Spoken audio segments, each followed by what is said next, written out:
इस कार्यक्रम के प्रायोजक है कृषि और किसान कल्याण मंत्रालय, भारत सरकार। हर जोखिम से निकल कर फसल आए, सुरक्षित हो जाए,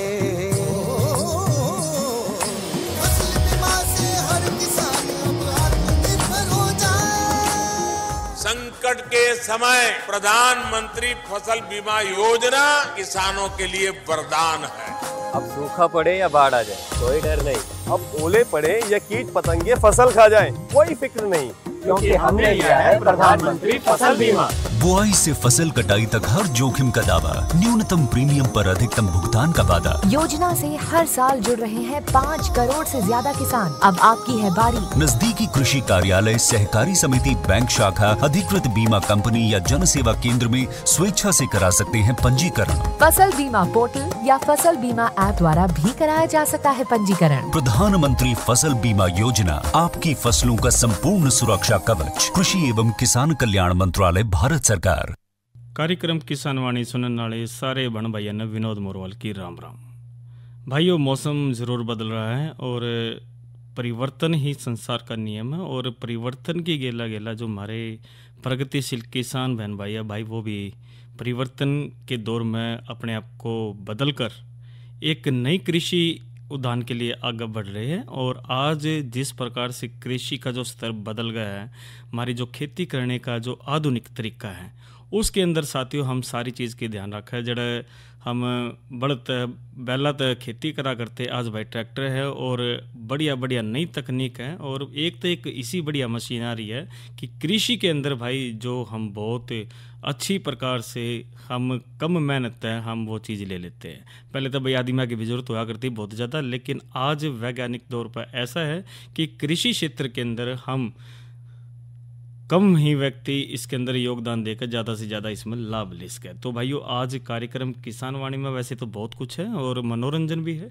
लेकिन भाई जो महत्वपूर्ण जो चर्चाएं हम लेकर आए हैं भाई, राष्ट्रीय स्तर तक कृषि मिशन के बारे में भी बात बताओगे, और जो आज की नसीहत में हम बात करेंगे कृषि के लिए वर्षा जल संरक्षण की विधियाँ व महत्व। क्योंकि देखो, जो वर्षा जल बहुत ज़रूरी है, और साथ के साथ भाइयों ये पता होना चाहिए कि वर्षा जल हमारे लिए कितना महत्वपूर्ण इसमें योगदान देता है। क्योंकि पानी तो बहुत ज़रूर चाहिए, और जरा हमारा कति जो पानी चौड़ कति नीचे तक जा लिया, कई जगह तो 150, 200 और 250 है, और ना तो भाइयों कति 100 फुट के दौर है, वो 50 और 100 के बीच में पानी जब मिल जाया करता है। लेकिन अब धीरे धीरे पानी बहुत गहराई में चला गया, और इसलिए भाई वर्षा जल भी बहुत ज़रूरी है।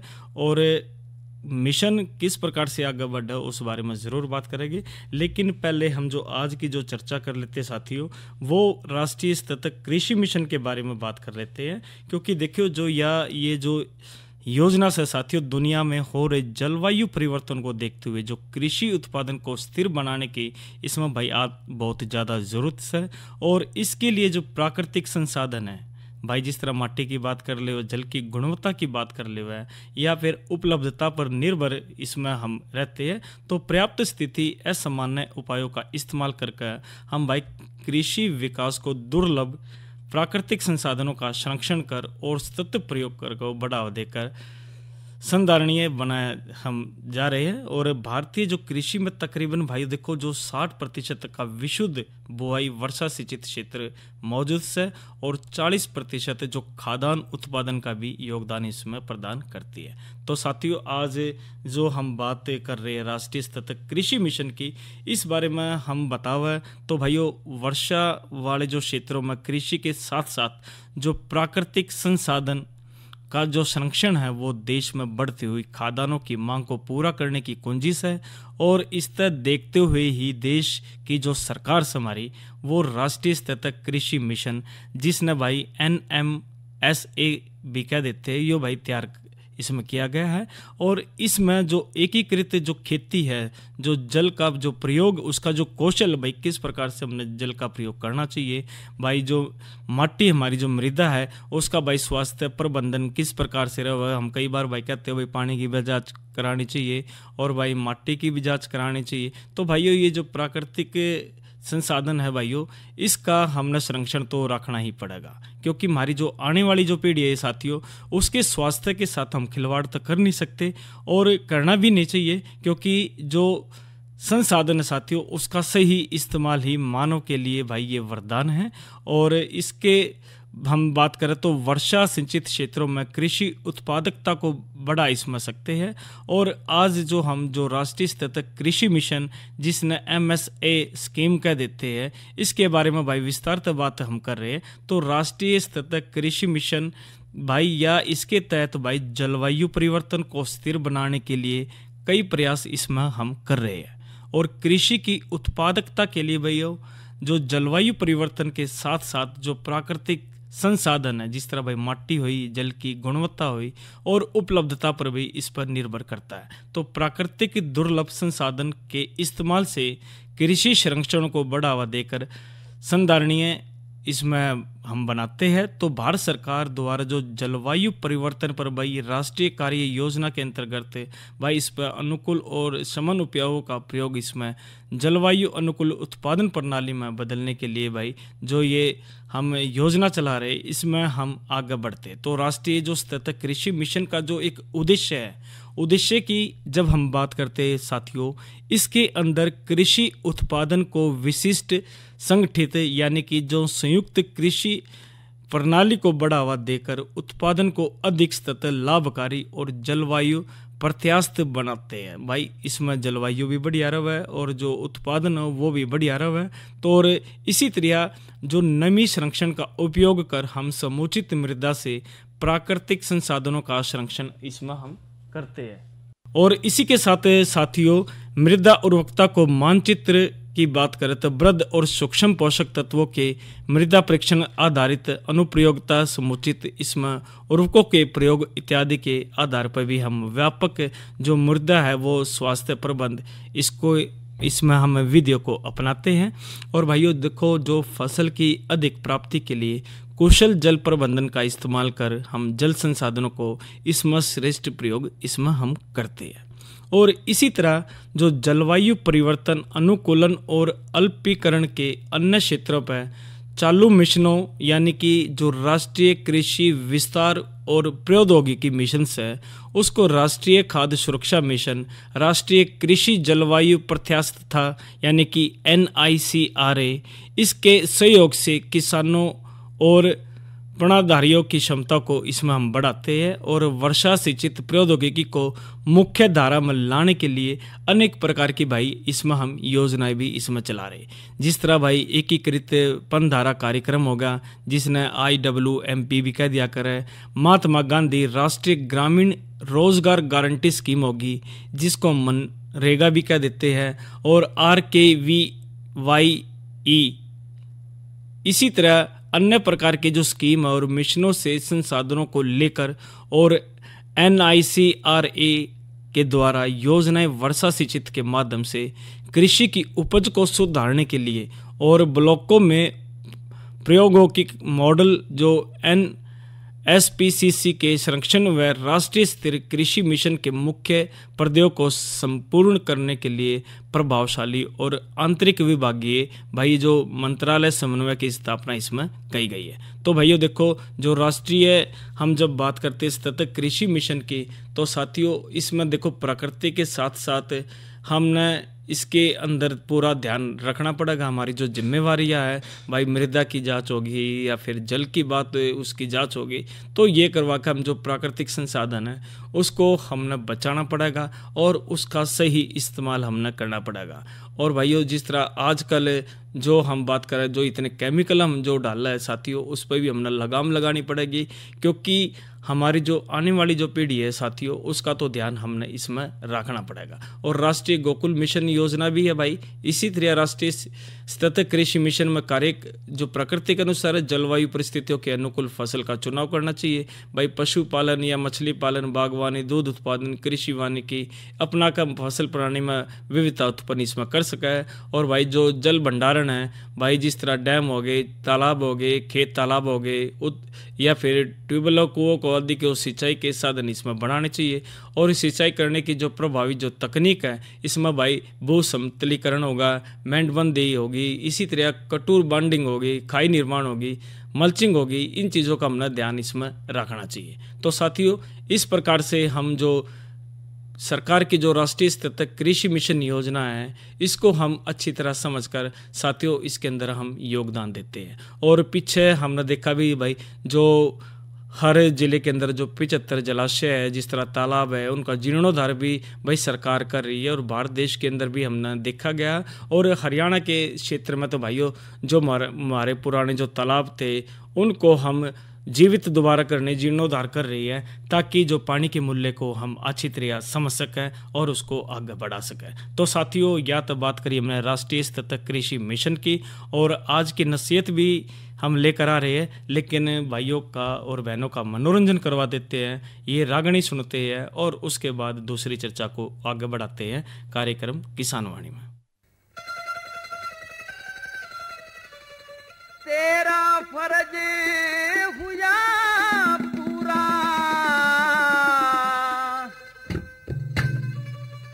सावत्री उल्टी हट जा,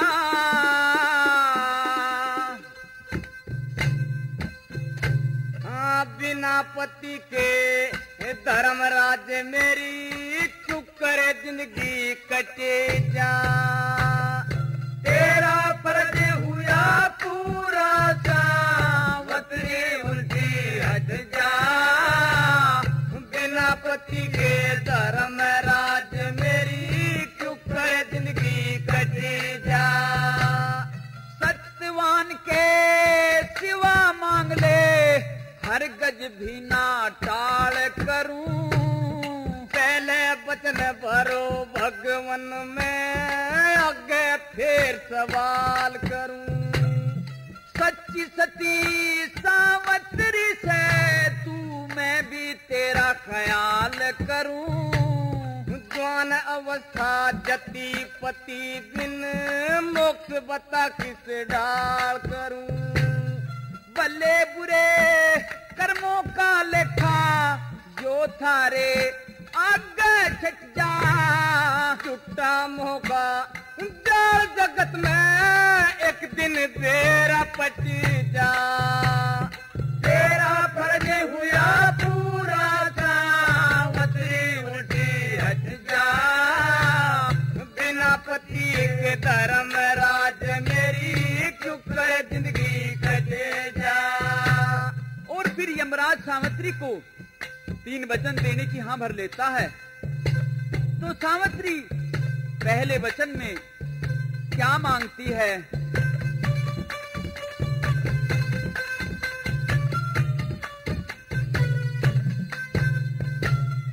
मांग लिए वरदान आज तू, कर ले सती यकीन मेरा, राज मिले और नैन खोल दो, ससुरा ने तरहीन मेरा। ऐसा ही होगा सावित्री, अब देख लिए तू सीन मेरा, बिना पति के श्रीमान मन हो गया गणा मलिन मेरा। हाँ जीत उसी की होती आई, जो सच के ऊपर डट जा, उस मानस का क्या कर ले जो कहीं बात न नच जा। तेरा फर्ज हुआ पूरा, सावित्री उल्टी हट जा, बिना पति के धर्मराज मेरी चुप करे जिंदगी कटे जा।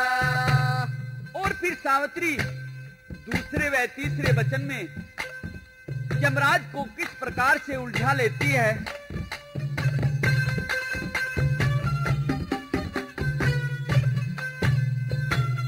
सोच फिकर को छोड़ सती, जो सारी चिंता दूर करो, 2 पुत्र हो मेरे पिता के, धर्मराज मंजूर करो। 2 भाई तेरे हो जाएंगे, खुशी आज भरपूर करो, हो मेरे उदर से तेजस्वी और सूर करो। देता हूँ वरदान सती सब काया का तेरा दुख कट जा। कैसे होगा पुत्र मेरा जब पति अलहदा पटी जा। तेरा फर्ज हुआ पूरा जा बदली उल्टी रच जा। बिना पति के धर्म राज मेरी शुक्र जिंदगी कटे जा। लेकिन सावित्री कहती है कि महाराज आप एक तरफ तो मेरे पति के प्राण ले जा रहे हैं और दूसरी ओर मुझे पुत्रवती होने का वरदान देते हैं, तो ये कैसा इंसाफ है। तो यमराज क्या कहते हैं,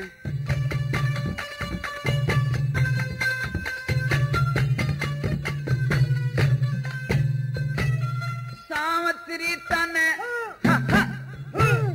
सावत्री तन बचन लिए मैं चक्कर बीच फंसाया। नो निधि और 12 सिद्धिया दीन आपके है माया। किस तरह जीवित कर दूं मैं तेरे पति की काया। सब कुछ कर सकती भक्ति भगवान भजन में पाया। मान सिंह ने मन समझाया नाम हरिहर कारट जा। कह रुगनाथ धर्म धीरज से सारा खटका मिट जा। तेरा फर्ज हुआ पूरा सावत्री उल्टी हट जा। बिना पति के धर्म राज मेरी शुक्र जिंदगी कटे जा। और इस प्रकार धर्मराज ने सत्यवान को जीवित कर दिया। प्रेमियों, यह किस्सा अब यहीं समाप्त होता है।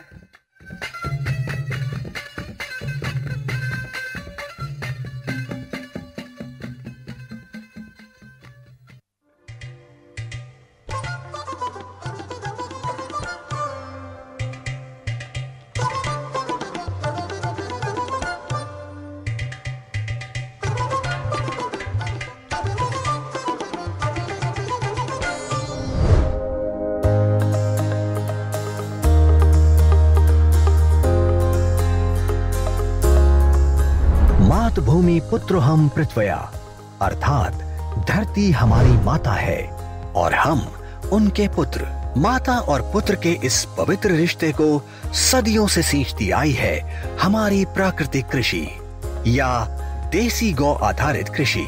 प्राकृतिक कृषि का अर्थ है बिना रसायन और बाहरी आदानों के प्राकृतिक संसाधनों का खेती के साथ समन्वय। प्राकृतिक कृषि के 5 प्रमुख अंग हैं: विविध प्रकार की मिश्रित फसलें, जीवामृत, बीजामृत एवं घन जीवामृत जैसे आदान जो हमारी देसी गाय के गोबर और गौमूत्र के उत्पाद हैं। आच्छादन या मल्चिंग, मिट्टी में जैव विविधता के संचालन हेतु उचित वायु व नमी। पौध संरक्षण हेतु विभिन्न पौधों के अर्क जैसे नीमास्त्र, दशपर्णी अर्क, नीम अर्क इत्यादि। आइए आजादी के अमृत महोत्सव में मां भारती की धरा को रासायनिक खाद और कीटनाशकों से मुक्त करने का संकल्प ले। दुनिया को स्वस्थ धरती, स्वस्थ जीवन का रास्ता दिखाएं। आज देश ने आत्मनिर्भर भारत का सपना संजोया है। आत्मनिर्भर भारत तभी बन सकता है जब उसकी कृषि आत्मनिर्भर बने। प्राकृतिक खेती से लाभ। प्राकृतिक कृषि अपनाने से भूमि की उपजाऊ क्षमता में वृद्धि होती है। रासायनिक खाद पर निर्भरता कम होने से लागत में कमी आती है। बाजार में प्राकृतिक उत्पादनों की मांग बढ़ने से किसानों की आय में भी वृद्धि होगी तथा सभी के लिए रसायन अवशेष मुक्त खाद मिलता है। भूमि की जल धारण क्षमता बढ़ती है तथा भूमि के जल स्तर में वृद्धि होती है। मिट्टी में खाद्य पदार्थ और जीवन में पानी के माध्यम से होने वाले प्रदूषण में कमी आती है। केंद्र व राज्य सरकारों के प्रयास में प्राकृतिक कृषि को एक जन आंदोलन का रूप दिया जा रहा है। देश के कई गांव प्राकृतिक कृषि को अपना रहे हैं, क्योंकि इससे किसानों के जीवन में उन्नति आ रही है। मेरा नाम सत्या है। मैं मेरे 150 पौधा हैं जिसमें मैं प्राकृतिक खेती की अब स्प्रे कर रही हूँ। अगर जहरीली स्प्रे हम दुकानों से खरीद के करते थे तो उससे हमारे खर्चा ज़्यादा आता था, पैसा भी ज़्यादा लगता था, और इसमें हमारे को खर्चा भी कम है और फल भी अच्छा बन रहा है। प्राकृतिक खेती के तरीकों को अपनाने से फसल की उपज में बढ़ोतरी हुई है, मिट्टी की गुणवत्ता में सुधार हुआ है, धरती माता सुखी है।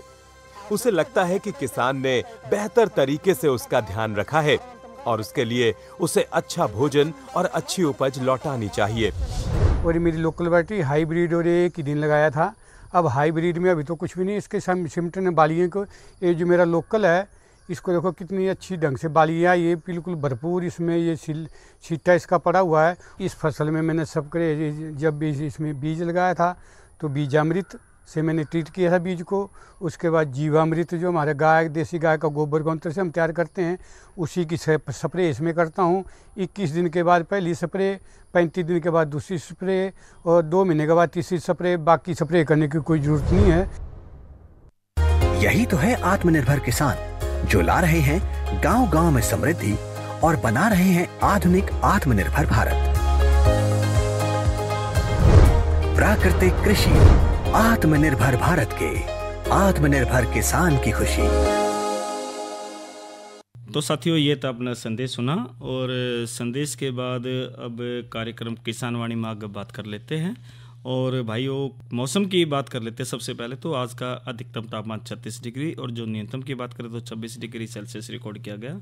और आने वाले 24 घंटे की अगर जो हम बात करें तो अधिकतम 36 और जो न्यूनतम है वो 26 डिग्री सेल्सियस रिकॉर्ड रहने की संभावना है। कुल मिलाकर मौसम साफ रहा होगा।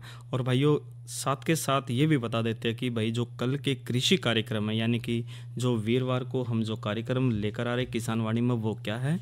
तो भाइयों, कल जो हम जो चर्चा करेंगे वीरवार को इस माह के कृषि कार्यक्रम, क्योंकि 1 तारीख को जो महीने की पहली तारीख होती है उसमें भाइयों हमने महीने के अंदर के काम करना है कृषि जगत में और किस प्रकार से ध्यान रखना है, वो सारी की सारी चर्चा करते हैं।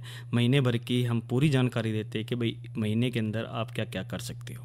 साथ के साथ कल बात हम करेंगे प्राकृतिक खेती की, क्योंकि प्राकृतिक खेती जो बिना कर्जे मतलब कि हम उसमें बिना जहर इसमें हम ले सकते हैं, क्योंकि प्राकृतिक खेती भाई इसमें कम भी खर्चा होता है और बढ़िया भी रहती है। तो दोनों चर्चा बहुत महत्वपूर्ण है। तो कार्यक्रम किसान वाणी में आप ज़रूर सुनिए। और साथ के साथ साथियों, हम ये भी बता देते हैं कि भाई जो कार्यक्रम हम किसान वाणी देते हैं, आप AIR कुरुक्षेत्र का YouTube चैनल है, उस पर भी आप पूरा कार्यक्रम आप किसी भी दिन का आप YouTube पर सर्च करके इसको सुन सकते हैं।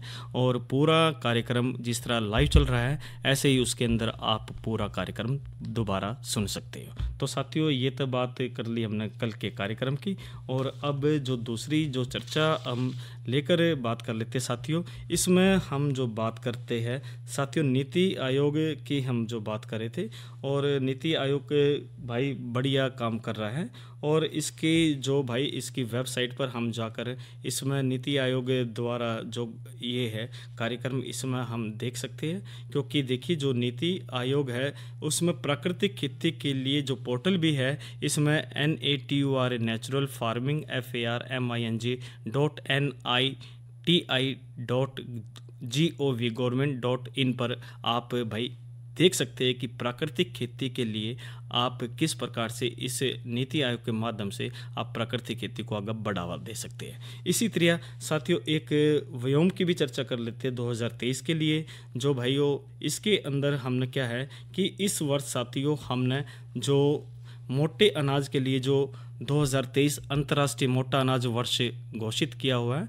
और मार्च 2021 में संयुक्त राष्ट्र महासभा द्वारा भारत की ओर से पेश एक प्रस्ताव को सर्वसम्मति से स्वीकार कर लिया गया था कि जिसके तहत वर्ष 2023 को अंतर्राष्ट्रीय मोटा अनाज वर्ष घोषित किया गया। और इस प्रस्ताव से 70 से अधिक देशों ने समर्थन इसका किया है। और इसका जो उद्देश्य है भाई, बदलती जलवायु परिस्थितियों में मोटे अनाज के पोषण और स्वास्थ्य लाभ और इसकी खेती के लिए उपयुक्त के बारे में जागरूकता बढ़ाना है। और मोटे अनाज या फिर कदन इसने यानी कि जवार, बाजरा, रागी, कंगनी, कुटकी, कोंदो, सावा इसके अंदर शामिल है। और भाई बाजरे का तो सबसे ज़्यादा हमारे पर यहाँ पर प्रचलन है। और अप्रैल 2016 में संयुक्त राष्ट्र महासभा ने भूख को मिटाने और दुनिया भर में कुपोषण के सभी प्रकारों की रोकथाम की आवश्यकता को मान्यता देते हुए भाई इसके अंदर हमने 2023 से 25 तक पोषण पर संयुक्त राष्ट्र का इसमें इसको आगे बढ़ाया। तो भाई 2023 जो अंतर्राष्ट्रीय मोटा अनाज है उसको वर्ष घोषित किया है। तो इसमें भाई जो हमारे कृषि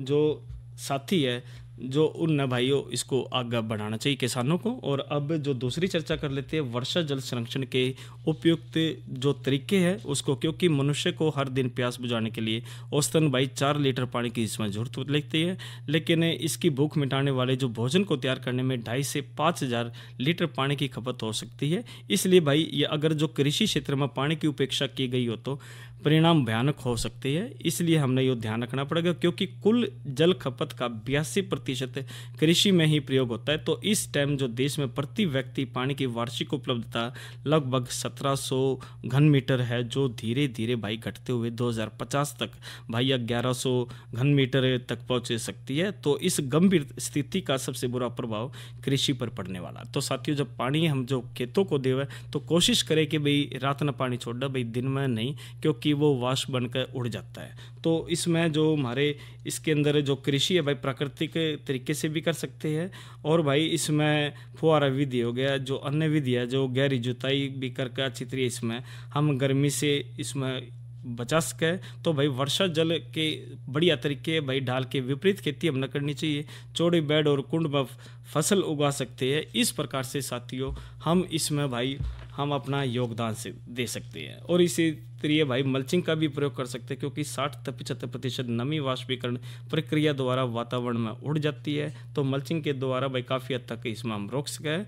और भाई इसके अंदर भाई कार्बनिक खादों का उपयोग हम कर सकें, सड़ी गोबर की खाद है, केंचुए की खाद है, हरी खाद है, इनका प्रयोग करके हम भाई प्रकृति के साथ चलकर भाई वर्षा जल संरक्षण के उपयुक्त हम बढ़िया तरीके इसमें हम अपना सकें। तो साथियों आज हम अगर जो बात करें, क्योंकि देखिए वर्षा जल की बात हमने आज करी, या फिर इसी के अंदर जो हमने राष्ट्रीय स्तर तक कृषि मिशन है जो हमारे प्राकृतिक संसाधन उसके बारे में बात करें। उम्मीद करते हैं आज के किसान वाणी कार्यक्रम में जो हमने बात करी उस पर हमारे जो प्रगतिशील किसान बहन भाई है उस पर ज़रूर अमल करेंगे।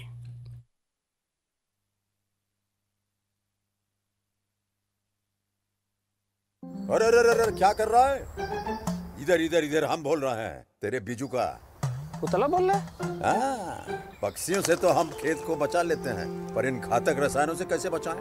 मतलब? देख बेटा, तू जो ये अंधाधुंध रसायन मिलाता है ना, मिट्टी की सेहत बिगड़ने लगी है। और जब माटी ही कमजोर पड़ जाएगी तो उपज कैसे सेहतमंद होगी? अरे पहले ऐसा नहीं था, पूछना अपने बड़े बुजुर्गों से, कैसे फसल लहलहाती थी, शुद्धता झलकती थी। हाँ, माटी भी तंदुरुस्त और लोग भी। अब पहली वाली बात कहाँ? पर अब तो सब यही डाले हैं। सब नहीं, आज भी लाखों जागरूक किसान परंपरागत विधि से फसल उगा रहे हैं, खर्चा कम और उपज की कीमत भी बेहतर पा रहे हैं। सच है? रे बेटे एक्सपीरियंस से बता रहे हैं, धूप में बाल सफेद नहीं किए हैं। हाँ। ठीक है भाई, मैं भी आज से जैविक खेती शुरू करूंगा। माटी से प्रेम की परंपरा है परंपरागत खेती। तो साथियों आज के किसान वाणी अंक में इतना ही। विनोद मोरवाल को दीजिए इजाजत। अच्छा भाइयों, राम राम। इस कार्यक्रम के प्रायोजक थे कृषि एवं किसान कल्याण मंत्रालय, भारत सरकार।